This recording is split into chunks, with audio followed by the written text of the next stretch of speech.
Hi, I'm Gretchen with USA Loves Manufacturing. For today's Manufacturing and Technology Moment, I have Daniel Robinson from Red 6. He has a technology startup company in Santa Monica, California. He's the CEO, and he's going to tell us a little bit about his company and guide us through where the future of augmented reality is going to go. Hi, Daniel. How are you? Hey, Gretchen. I'm very well. Thank you. Thanks for your time, and it's good to be here with you. Yeah, thanks so much. I really appreciate it. I know you guys are busy out there with what you're doing, so I appreciate the time. I'm looking forward to the article that's coming up in Innovation in Tech today. Kind of went through, what we're going to put together and show everyone with your company. So wanted to do a podcast and get a little more information and let you kind of tell everyone about what you guys are doing for the military. So yeah, absolutely. Absolutely. Happy to be here. And if you want to lead off and ask questions, or I can just tell you the story start to finish. It's up to you. But okay, great. Yeah, just tell us a little bit about your background and how it became Red 6. Yeah, sure. So my name's Dan Robinson. I'm British. Obviously, you can tell by the kind of twisted accent here. Well, it's a nice mix, I guess, between where the hell a little bit of California. I've been in the States for quite some time. By way of background, I was actually a Royal Air Force fighter pilot for, I think, 10 years or so with the Royal Air Force, through Tornadoes of the RAF. Lucky enough to be a graduate of what we would call fighter weapons school, or you may know as the Navy version of Top Gun from the movie. So the Royal Air Force has the same kind of school. In 2006, I was lucky enough to be chosen as the first and only non-American to come to the States and fly the F-22 Raptor for the United States Air Force. So, tremendous privilege to be able to fly the most capable combat airplane on the planet, I suppose. So I was really lucky, and it gave me tremendous insight into an incredible platform and capabilities thereof, but also into some of the limitations associated with not just that platform, but some of the problems, the broader problems that the US Air Force and indeed all allied nations have experienced throughout the years linked to training. Because in simple terms, every time a fighter pilot goes up to train, they need someone to go up and train against. And that's a multi-billion-dollar a year problem that we are failing to solve. It's a problem exacerbated by a number of things. It's, first of all, incredibly expensive to obviously fly airplanes around. It's very difficult to find fighter pilots, train fighter pilots, and keep fighter pilots. There aren't too many of us around, and again, we're very expensive to train. And critically as well, I think whilst we've been involved in conflicts in the Middle East, fighting a counterinsurgency warfare, two things have happened geopolitically. You've seen the reemergence of Russia onto the world stage, and exportation and proliferation of sophisticated technology coming out of the former Soviet Union. And critically, and perhaps most significantly of all, is the emergence of China onto the world stage. To the point where we now, for the first time in a long time, in generations, have what we would call a near-peer threat, a threat that is very credible and capable of countering the United States. And that's significant because historically when we went to train against airplanes, we would use our own platforms to simulate the potential adversary aircraft that we may be called to go against. So for example, we would use F-16s, F-18s, F-15s to simulate MiG-29s or Russian Su-27s. Well, the problem with that is the Chinese are very good at innovating, and they've produced platforms that we just can't simulate, platforms like J-20. So even if we had the pilots, the manpower, the money, and the amount of resource to throw at the problem, we can't solve the problem itself because we can't simulate what we would call near-peer threats. Mm-hmm. And it was understanding and getting access or insight into that problem that was really the genesis of 2006. The genesis of Red 6. This was back in the 2006 to 2009 timeframe, so a little ways ago. Life took me in a number of directions between then and where I am now. I left Red 6, I left the Air Force, mm-hmm. and I went off to business school at Georgetown, finished business school, worked in finance in New York for a while. And then ultimately, following the sudden death of my father, I had to go back to the UK. And I inherited a business that was, I guess, on the verge of bankruptcy in the middle of the worst financial crisis since the Great Depression. and with it an incredible leadership challenge of my own to execute a turnaround on that business. And that was a process that took 5 to 6 years before I could sort of get back to my own life back in the United States, and really kind of pursue something that I was passionate about again. But in doing so, it taught me many lessons, and namely, a lot about running businesses, with complex teams, and a lot about, really a complementary skill set of management and leadership that was built upon my, time in the military, academic education, and time in New York working in finance. So it was all preparation, I think, for what life was about to, throw me. I came back to the United States in, I think, 2015 to 16 timeframe, and really asked myself the simple questions: is what does happiness actually mean to me? And I remembered that I'd had a lifelong love affair with aviation, and that I really should get back to either a career or a pursuit of aviation again. Life had taken me away for a number of years, so I found my way back to flying airplanes again. And it was quite interesting because I arrived at Santa Monica and jumped into a flight school, and I went flying with a 21-year-old kid who told me he thought I may have some potential as a pilot, and so I got there. It was the only time I've ever heard that, and it was nice because it was just great to just be flying airplanes again. I'm sure. And, every day, as I walked through the hangar of that flight school, I'd see a beautiful experimental airplane called a Bokut. And I struck up a friendship with the guy that was the designer and creator of that airplane. His name was Dave Ronenberg, and he was a master builder. And Dave and I struck up a friendship, and over a period of time, he discovered that my background and that I was a former F-22 pilot, etc. And he was gracious enough to ask me if I'd like to fly his airplane, which I said yes, of course. And in flying the airplane, I discovered that I could fall in love with airplanes again, and it was a magical experience. And something was telling me that I needed a project to get my teeth into, and I couldn't quite articulate it any better than that, really, other than I was compelled to follow a passion. And so one day, I decided I was going to build an airplane, and I kept thinking about this problem that I kind of outlined before, but I didn't know how to solve it. But life was saying to me, and it's a story in itself, hey Dan, go build this airplane. So I committed to building a Bokut. Kind of like Field of Dreams. That's like Field of Dreams, right? They will come. Right. It was very much that mantra that I was following. And call it a gut check, call it intuition, call it life telling me to, under certain circumstances, to build this airplane. I started building it. And quite serendipitously into my life walked a number of individuals. Most notably, the two of the co-founders of the business, Glenn and Nick. And we started chatting about our respective backgrounds, and they had rich backgrounds in technology and the tech industry, and I shared a little about my background, and we discovered that Glenn in particular in 2015 had pulled off a world first in virtual reality. And had made a really interesting breakthrough. And what he managed to do was he took two race cars, put them on two separate racetracks at the same time.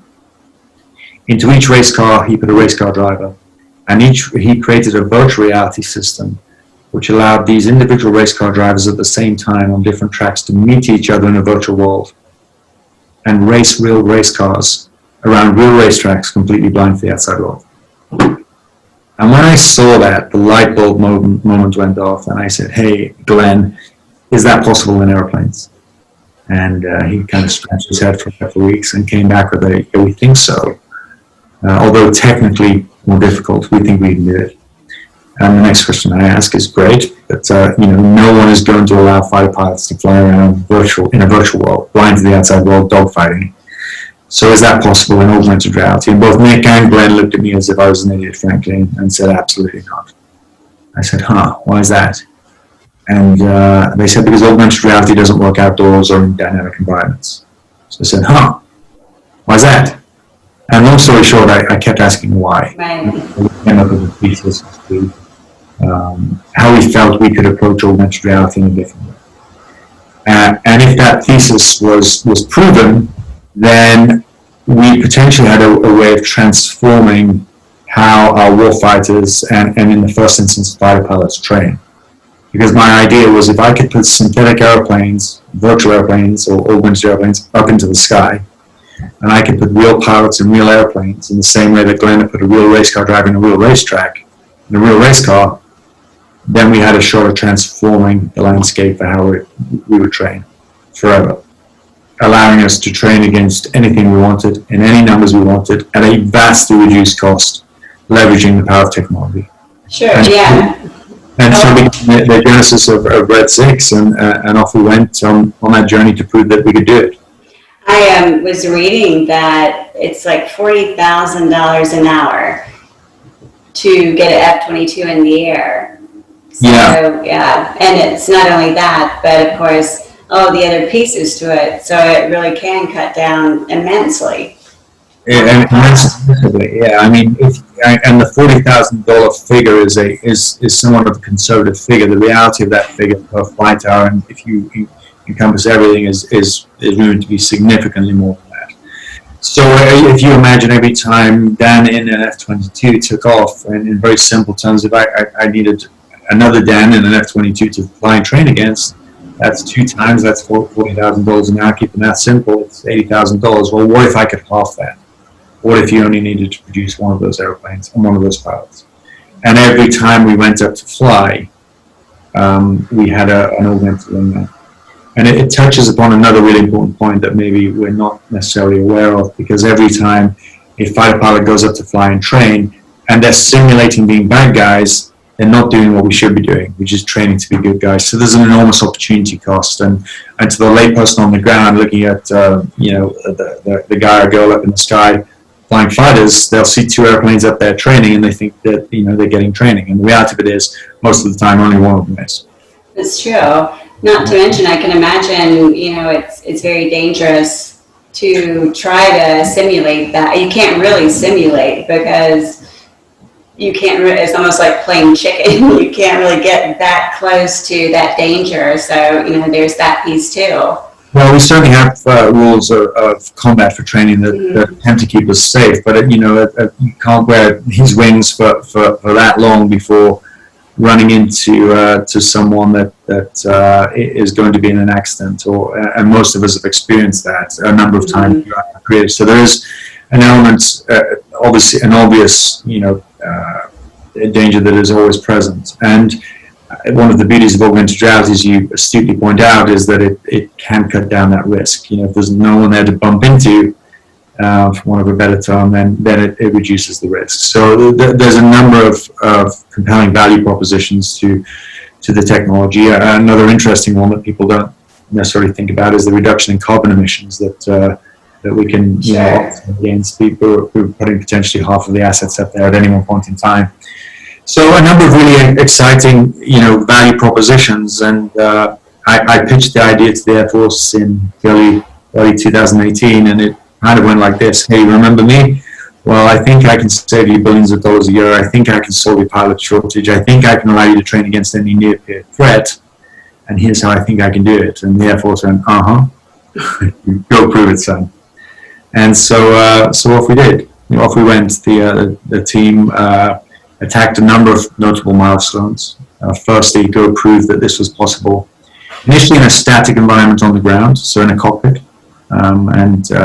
This was back in February of 2019, where we had a number of folks from the Air Force come out to see it, from test pilot school to the weapons school to the Air Force Research Laboratory to Air Combat Command.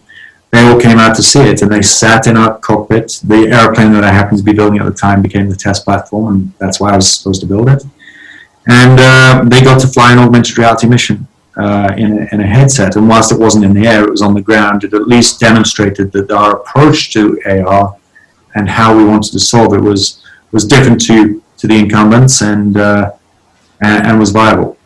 And so, having proven it successfully on the ground, the next major milestone was, okay, go prove that this works up in the sky. And we did. And back in November of 2019.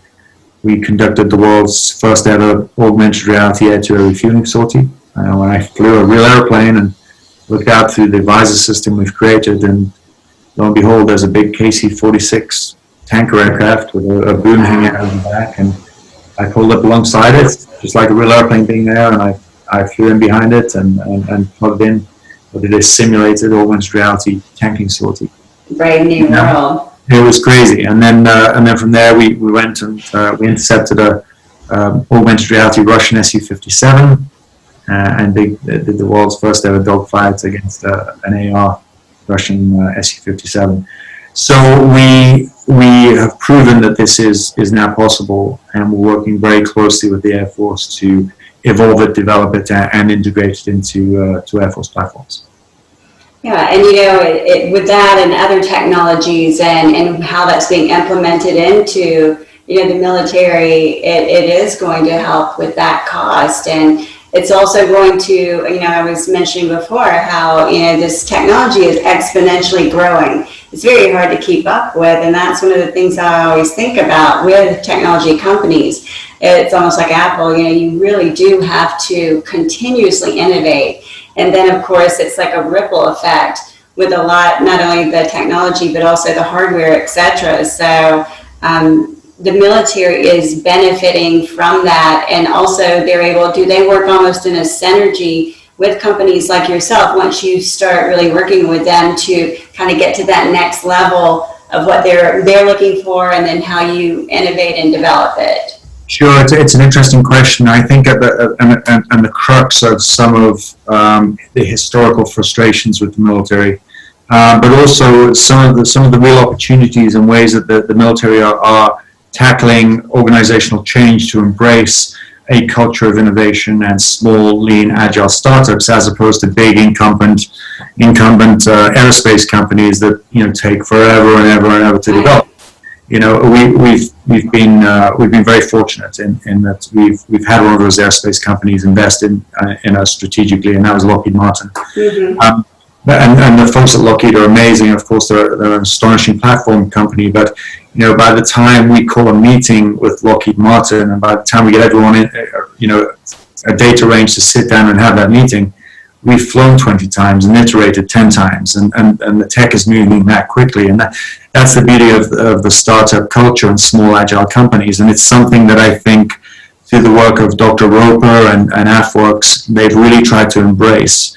And come up with innovative ways to identify companies that are bringing intellectual capital and really cutting edge technology, and look at it, assess it, and try to bring it into the Air Force, under the Air Force umbrella, in a much more open and flexible way. And don't get me wrong, there are still tons of teething troubles with the process. Mm-hmm. But the Air Force are right out front in trying to do something about those barriers, and they should be commended for their work. And certainly we've been huge beneficiaries of that. And I suppose in many ways we've become a flagship company for AFWERX and how that process is supposed to work. Yeah, to me, it's, yes, I mean, the bigger companies, they have the history, they have the funding a lot of times. But the smaller companies and the startups are the ones with that, fresh new way of thinking, and they're thinking outside the box. They're not having to live within those parameters. So that's why you guys are able to bring these ideas that are game changing and that are basically can really change the world, change the technology. So I find it pretty amazing, and I know we need both, but that's where we do get like that fresh piece that is where it changes the world. Yeah, without a doubt. And there's nothing I love more than being told I can't do something. Right. It's impossible. And the case in point, when we started Red 6, we were told that augmented reality was, of this kind was 10, 15, 20 years away. Indeed, I remember one very notable conversation with a big aerospace company. And we sat around and they said, "Hey guys, just so you know, this is on our roadmap too." And we thought, "Oh my gosh, this is there. Here we go." And we thought we had something unique. It turns out we don't. And they said, "Yeah, this is on our roadmap for 2035." And at that point, we were about 2 weeks away from flying for the first time. So we kind of chuckled and thought, "Yeah, there's a new paradigm of what is possible for training and indeed operations, because there's a number of operational applications for this technology. It's just a matter of having that drive and having that willingness to say, yeah, we can do this, and we can do it quickly. So either support us or get out of the way, because as you know, it's very hard to stop technology, and it's very hard to stop technology when you've got a bunch of people who are keen to innovate. Yeah, it's going to take care of itself in a lot of ways. Again, it's kind of like we talked about, you cannot stop that growth, but there's a piece of harnessing it, but it has to be the right mind to harness it, and also take it to that next level. And again, I think it's a lot of companies who are used to thinking in that way that can do that, versus being kind of perhaps a staid company that is always looking toward how we used to do it, not how we're going to do it now. Yeah, absolutely. A lot of that is linked to an appetite or a willingness to accept risk, right? Mm-hmm. And I think when you look at a big, established, structured organizations like the U.S. Air Force, it's not necessarily an environment that is conducive to innovation and accepting risk. And I always equate it to, imagine you've got this huge slow wheel of an Air Force turning around, and then next to it you have a little cog with a starter, and you're trying to mesh these two gears together, and there's inevitably grinding and friction. But ultimately we're trying to get in sync with each other. And I often stress that the Air Force have gone a long way to embracing innovation, but it's no good giving sound bites. Hey, we're an organization that is here to innovate, right? You have to engender and encourage and indeed incentivize a culture that truly embraces innovation, because innovation in a vacuum without the culture that really embraces it and allows us to break and fail and go fast and reattack for fear of reprisal. If you do that, you leave all the value on the table, and that's certainly not what's happening in China and near competitors. So they've done a lot of great work. Dr. Roper has done a lot of great work, but there's a ton more work to be done, and we're happy to be a part of this story for sure. Yeah, I was looking at, various things that you guys have done, and, I've seen a lot of, again, going back to building that plane. So pretty much you went in one day and then you decided you were going to just build your own plane. And then, of course, you bring in, the thought process of developing the technology, and it just all comes together. Where did you really start? I know, when you look at the early days of, the Red 6 concept, had you thought about, other than that initial vision when you met the guys, had there been some earlier thought process into military training or anything of that nature, or was it that aha moment when you met your two partners, and they had been developing the VR game already with the car? Yeah, I mean, it's interesting. Like I said before, obviously I'd had a rich background in military combat aviation, so I understood the problem inside out, and I understood that it had only gotten worse. I kept in touch with a number of colleagues and friends over the years, and I understood that there was a problem that hadn't been solved and was getting worse and worse, to the point where it was becoming unsolvable. And so I'd often lamented that I hadn't been able to do anything about it, and I really was thinking about it consistently. How would I tackle this problem? And you've seen a number of approaches, private military, red air contractors, etc., but I've always viewed them as nothing more than a band-aid, because they're not scalable, very capital intensive, and most importantly, it's very difficult to make them relevant in terms of replicating the kind of threats that we need to be able to replicate. So I've been thinking about the problem. I followed a gut check to build an airplane completely unrelated to the problem itself, just through a real spooky story in itself, but be under no illusions. Life was absolutely telling me to build this airplane. And quite literally into my life walked these individuals, and then I was just in a position where I had a certain degree of subject matter expertise. I was able to see what they pulled off in other domains with the technology, and I was able to just simply connect the dots and go, if I take a little bit of this knowledge and we apply some of those techniques to this problem set, then maybe we can produce something really, really compelling. And I think that for augmented reality as an industry, one of the things that I think people have lamented about augmented reality is that it's been a very interesting technology, but it's really struggled to find a home. And there's been some obviously notable high-profile failures and companies that have struggled. And so I always felt that augmented reality was a solution looking for a problem. And as such, a lot of the wind had been taken out of the augmented reality industry. On the contrary, with Red 6 and what we're doing, we started the opposite way around. We identified a really clearly defined problem that is an acutely defined pain point, not just for the US Air Force, but for all militaries, all allied militaries across the world. We all have the same problems. And then it just so happened that we looked at augmented reality as actually the savior, the solution to this problem. And in doing so, found augmented reality home and found, frankly, and clearly I'm biased, I think the best story in augmented reality right now in the world by far. I think we're doing the most exciting work. I think it's an incredibly compelling story, and we're solving some real national security problems. So it's an exciting place to be.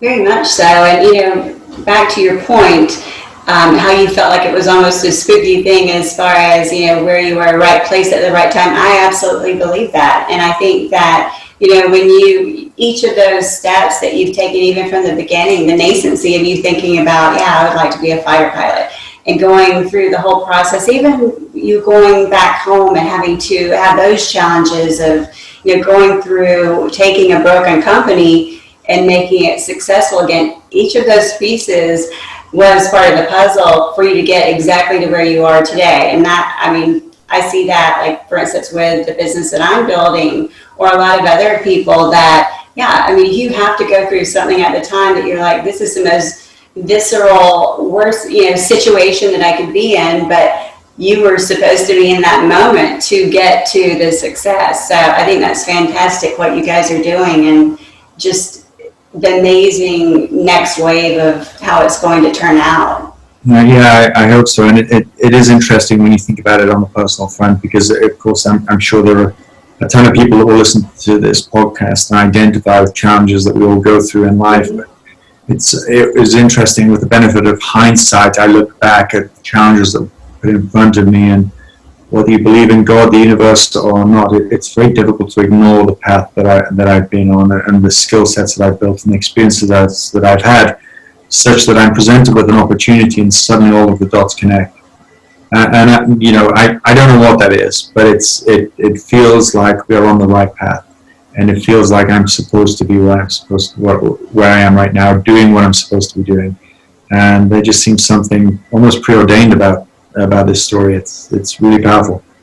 Yeah, I absolutely believe that. I think that, you know it too. It's that passion that you feel, and getting up every day and knowing that's what you want to do, and that's why you love what you do, and you love your work, and you can't sleep. Yeah, exactly. That's true.